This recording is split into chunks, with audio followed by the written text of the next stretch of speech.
Viva Voz, com Vera Magalhães.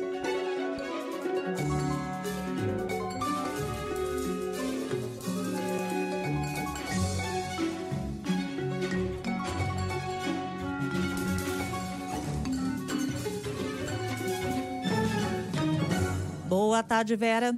Oi, boa tarde, Cássia, Leandro, ouvintes, também quem assiste o CBN Brasil, uma ótima semana para todos. Boa tarde, Vera. Vera, o ministro Edson Fachin assume hoje a presidência do STF. Que desafios ele deve enfrentar, hein? Pois é, Cássia, o ministro Fachin chega em meio ao julgamento da trama golpista. Só foi julgado até agora o principal núcleo. Mesmo assim, o acórdão ainda não foi publicado, ainda tem toda uma discussão sobre recursos, sobre o cabimento desses recursos ou não. E aí os próximos núcleos vão entrar em julgamento pela primeira turma.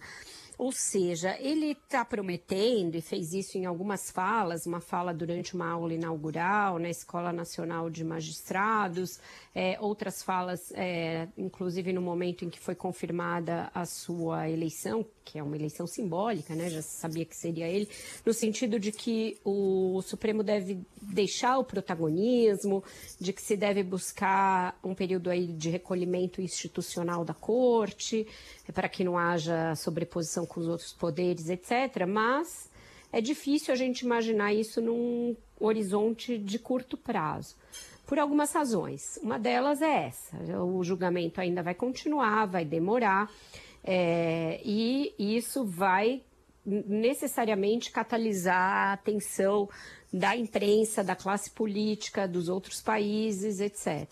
Segundo, tem um embate já armado com o legislativo em torno da ideia de se rever penas desses condenados desse mesmo processo e dos processos do 8 de janeiro. Então, isso vai continuar nas próximas semanas e o Supremo é uma parte envolvida nessas discussões, tanto nos bastidores quanto abertamente. Outro assunto que também vai continuar, porque não está encerrado, e que também é uma fonte de desgaste entre os poderes, é a discussão em torno das emendas parlamentares. Foi exarado um conjunto de regras para dar a elas transparência, rastreabilidade, etc. Só que vira e mexe, o Supremo é chamado a arbitrar pelo fato de que as regras não estão sendo cumpridas. Então, esse contencioso também vai continuar.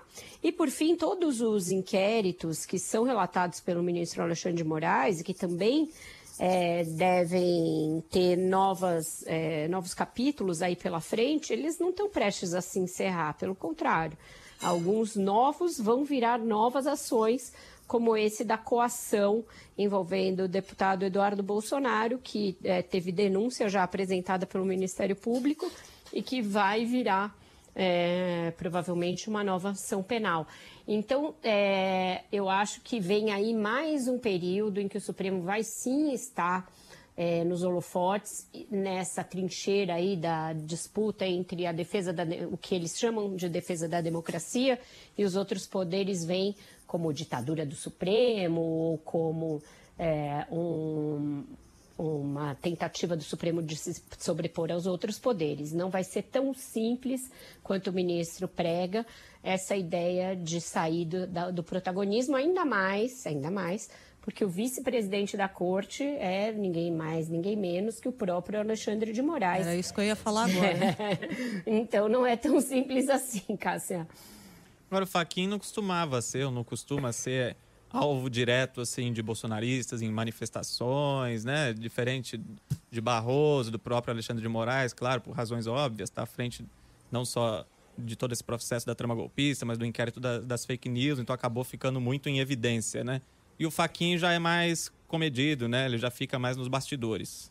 Atualmente, né, Leandro? Porque quando ele presidiu o Tribunal Superior Eleitoral, ele também foi alvo dessas manifestações. Eu me lembro do Bolsonaro em palanques, o criticando. Naquela reunião ministerial também ele foi alvo. A coisa dele ter sido, antes de integrar o Supremo, advogado do MST, sempre era citada pelos extremistas bolsonaristas para atacar o ministro nas redes redes sociais.